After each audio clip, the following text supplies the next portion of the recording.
Video, we're going to be learning how to use Desmos to calculate measures of central tendency and also measures of dispersion. I have some data here that I got from one of the problems in our book, and these are used car prices. So there were 9 used cars that were taken from this sample. And the way that I enter the data is I give it a name, and I don't have to give it a name. So notice I can also just enter a bracket and then separate all of my data with commas and then close brackets. But if I want to use this and I want to calculate things like the mean and the median and so forth, then I'm going to give it a name. So I'm just going to call it C since it's car prices. So now when I want to calculate things, I can either know what the functions are. So for example, the function mean calculates the mean. And I can just type mean, parentheses, the data list, which I've named C up here, and it calculates it for me.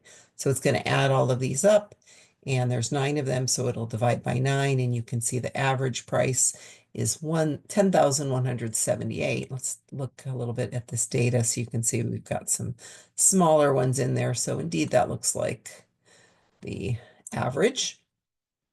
I don't have to remember how to type this. Remember, this button here will toggle showing the keypad. So if I don't see the keypad, I hit this button. And then I can click over here on functions, which brings up this window.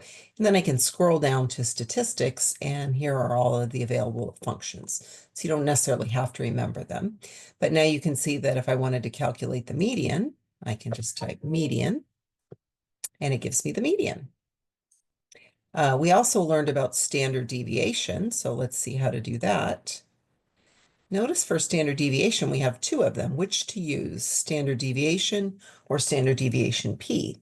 Well, remember there's a different formula depending on whether it's the population standard deviation or the sample standard deviation. So guess what? The P is for population standard deviation.